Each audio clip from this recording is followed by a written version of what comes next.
Welcome to Chemistry Lovers Organic Chemistry course, and this is the first lecture of this course. And in this lecture, we will talk about the introduction to organic chemistry, that is the chemical bonding and molecular structure, which is very important for organic chemistry because if we want to study the reactions in organic chemistry, we first need to know about the molecular structure, right? So that's what we will discuss in this lecture.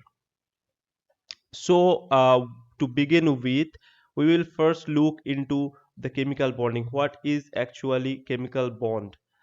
Uh, so this is a representation of bonding in molecule, and in this case hydrogen atom is taken into account. So bonding in hydrogen molecule is considered as the standard model for explaining chemical bonding. Now the diagram represents the bonding in H2 molecule, where the E represent the energy axis and R represent distance between the two hydrogen atoms. And we can see that as we move the two hydrogen atom closer, the energy is actually decreasing, right? And there is a particular distance where the energy is minimum, and beyond that, if we try to move the atoms even closer, the energy will suddenly rise. So this particular distance where the energy is minimum, that is called bond distance, and that is represented by r0. Okay, so the green drawing is actually representing here the bond distance. Now this representation is actually a very generalized representation, and it applied to any kind of bonding, whether s orbital is participating in the bond or p orbital is participating in the bond. That doesn't matter. This is a general representation. Okay, and we will not go deep into this. We will not talk about the overlap of wave functions, because in organic chemistry visualization is more important, and when you talk about wave function and all these things, numerical things comes, empirical thing comes, which is more relevant to physical chemistry. But in organic chemistry we need to visualize everything, and then only we can understand the reactions and all those things. So I will not go into the deep of this, but what we have to know is uh, bonding is nothing but overlap between orbitals. We will talk about orbitals here. Okay, so bonding is nothing but overlap between orbitals. And one question you can ask, that why chemical bonding occurs, what is the need for the chemical bonding? So to answer this particular question, I will tell that, um, so you can see, when we bring the two atoms closer, the overall energy of the system decreases, right? So any system will try to lower down its energy. It doesn't matter what the system is, but any system in the universe, it will try to lower down its energy. And that is also true for bonding. So because undergoing a bond formation, the energy of overall system decreases. That's why bond formation occurs. Now bond can form between two s orbitals, two p orbitals, or between one s orbital and one p orbital. Another thing can happen is, before bond formation occurs, the orbitals within a molecule itself can undergo mixing. That is called hybridization. Okay, so that it is represented here. So let's say in carbon atom you have s orbital and p orbital. So s orbital, 2s orbital, and one of the p orbital, let's say px orbital, they mix together to form a new orbital, that is called sp hybrid orbital. So if two orbital mixed, we get two hybrid orbitals. So because s and p orbital, two of the orbitals are mixing, we are getting two sp orbitals. Similarly, two p orbitals and one s orbital can mix to form sp2 orbitals, because here we have one portion of S and 2 portion of P, so that's why it is called sp2. Similarly, when 3 p orbitals combine with 1 s orbital, we call it sp3 orbital. There are many other hybridizations possible, but in organic chemistry these three are most important, and most of the cases we will need these three. Okay, and hybridization is a concept. Whether actual hybridization is taking place in a in a atom or not, we don't know, but it is a concept which is used to explain certain chemical bonding. Okay, so this is hybridization. Now one thing you should remember is hybridization is always better when two orbitals are similar in energy. For example, 2s and 2p orbital, they will form good hybrid orbital, but if you take 1s and 2p orbital, then the hybridization will not be good. Okay, so same kind of energy, if the orbitals are having same kind of energy, then hybridization will be good. Next, if we talk about different kind of bonds, we are mainly having two kind of bonds. So one is sigma bond, another one is pi bond. There is another kind of bond that is called delta bond is there, but it is not important in organic chemistry, because most of the organic compounds, almost all of the organic compounds, contains only sigma and pi bonds. Now sigma bond is when two orbitals overlap head on, that is um, front frontal overlap, head on overlap is called sigma bond. So the red bonds here are representing sigma bonds, you can see. And pi bond is when two orbital undergoes lateral overlap. So when two orbitals are parallel, they can undergo pi bond formation.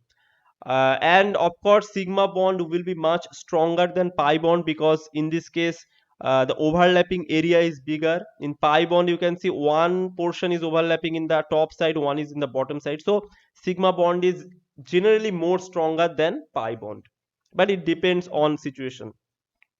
Okay, so that is the classification of bonds. Now we will see bonding in different molecules.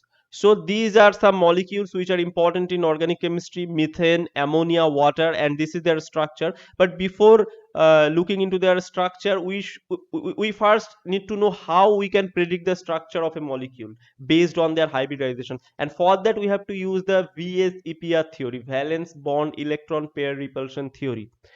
In VSEPR theory, first we need to find out the hybridization of the central atom of a molecule, and for that we have this formula: H is equal to V plus X by 2. So in this case, H represents the hybridization. What will be the hybridization of the central atom? And V is the number of valence electrons present in the central atom, or number of electrons present in the valence shell of the central atom, and X is number of monovalent atoms. Now if you have a charged species, then you have to modify this equation. For positively charged species you have to subtract -1, and for negatively charged species you have to add +1. So that is a different thing, we don't need that. Here we will stick to this formula: H is equal to V plus X by 2. Now using this formula you can get different values of H. The values range from 2 to 6, and if the value of H is 2, then hybridization will be sp, and the structure will be linear. If the value is 3, then hybridization will be sp2, the structure will be trigonal, and so on, so that you can look into the table. Now based on that we will see the structure of different molecules. For example, here first we have BeCl2, where the central atom is beryllium and it has 2 electron in its valence shell. So we put V2, and there are 2 chlorine atoms, so number of monovalent atoms are 2. So 2 plus 2 by 2, we get 2. So value of H is 2, and we know if the value of H is 2, the hybridization will be sp and the structure will be linear. So this is the structure of BeCl2. Similarly for BF3, if you put all the values, the number of valence shell electrons in boron, you get sp2 hybridization, and the structure will be trigonal. For methane it is sp3 and the structure is tetrahedral. For PCl5 it is sp3d hybridization and the structure is trigonal bipyramidal. Now let us go back into this slide. So here we have methane, we already have discussed the structure. For ammonia and water, In case of ammonia, the central atom is nitrogen, and if you put all the values of V and X, you will get hybridization sp3, because value of H will be 4 here. But in this case, one of the sp3 hybrid is actually occupied by a lone pair. So when we look into the molecule, we cannot see the lone pair, we can see only the atoms. So the structure of the molecule is tetrahedral, but actual shape of the molecule will be pyramidal, because one of the position is occupied by lone pair. Similarly, for water molecule, the structure is tetrahedral, but two of the position or two of the sp3 hybrids are occupied by lone pair, so that's why the shape will be V shape. Okay, so this is a difference between shape and structure. Structure is whatever the hybridization will predict, and shape is when you put the lone pair, then how the molecule looks, that is the shape. And another thing is, um, in this case, what you have to know is, so there is an important thing. um, when we are predicting the shape of the molecule, why we are telling that sp3 means tetrahedral? Because in case of sp3 hybrid, we have four orbitals, and uh, tetrahedral arrangement is the only arrangement for four orbitals that will give lowest energy for the system. If you arrange four orbitals in any other way, for example, if you arrange it in a planar way or any other way, the energy will be higher because the repulsion will be greater. Only for tetrahedral arrangement, the energy will be lower. Similarly, for three orbitals, you can arrange it in a trigonal fashion, and then it will give the lowest energy. So molecule is very smart, they will arrange themselves in such a way that will give them the lowest amount of energy for the system. So now we have the structure of these molecules, all these things. Now next thing is, we have to look into the structure of the organic molecules, the alkane and alkyne species. So for alkene and alkyne, we take simple examples, ethylene and acetylene. In ethylene, you can see sigma bonds are there, cc sigma bonds, ch sigma bonds, all bonds are there. But in addition to that, there is one pi bond, right? There is one pi bond, pp pi bond, and that is represented below in a more clear way, where we can see all the carbon and hydrogen atoms are in a plane, in a single plane, and one electron cloud is above the plane and another electron cloud is below the plane. So this is the actual structure of alkene, any alkene, double bond containing species.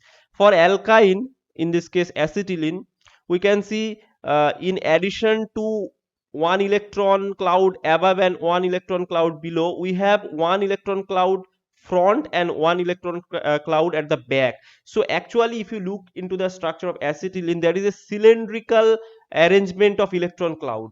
Electron is rotating in a cylindrical way.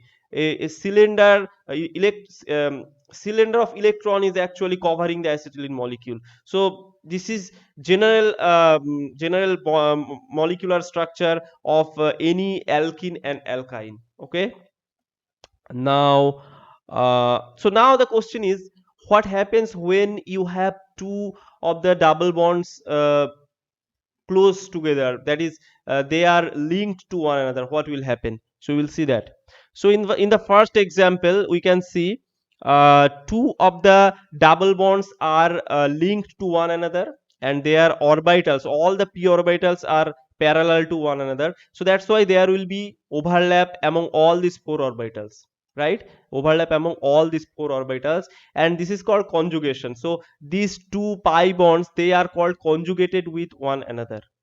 But in the next case, you can see here also we have two pi bonds, but they are not conjugated. Why? Because in between them there is a saturated center, there is a sp3 center, which is preventing the conjugation. So although the p orbitals are parallel, but there is no link between them, and that's why it is not conjugated. So if the pi orbitals are attached to one another, there is no saturated carbon in between, there will be conjugation. But if there is a saturated carbon, the conjugation will be broken. Below is the example of a molecule where we can see 10 10 or 12 double bonds are in conjugation to one another. You can see all the double bonds from left to right, they are all in conjugated. And this is actually the structure of beta carotene, which is responsible for the red color of carrot. Okay, so if you have if you don't have any saturated carbon atom in between, the conjugation can be very long. Okay, so this is all about conjugation. Now it is not like that only double bond can undergo conjugation. If some atom having lone pair, or atom or group having vacant orbital, and they are attached to a pi system, they can also participate into conjugation. For example, here you can see the oxygen lone pair of the OH group can come into conjugation with the adjacent pi system, and the conjugation is shown by the double headed arrow. So you can see the in the orbital picture, you can see the lone pair on the oxygen atom, that is in the p orbital, they that p orbital is actually parallel to other p orbitals in the pi system, so that's why it can come into conjugation. Similarly, in the nitro compound, you can see the in over the nitrogen there is a vacant orbital, right? So that's why it can also participate into conjugation with the adjacent pi system. So any group, if it has a pi if it has a lone pair, or if it has a low lying orbital, that is vacant orbital, it can come into conjugation with the pi system. We will look into the conjugation more detail later in this course. Now, extreme case of conjugation would be aromatic system, and the simplest example of aromatic system is benzene ring. So you can see in benzene ring the three double bonds are in conjugation with one another. This is a cyclic conjugation, and that is represented by a double headed arrow. Below is the orbital diagram of the same, and you can see if we consider benzene as a plane, there is a pi electron cloud above the plane and there is a pi electron cloud below the plane. So this is the structure of benzene. We will look into the structure of benzene in more detail when we will discuss about the properties of aromatic compounds.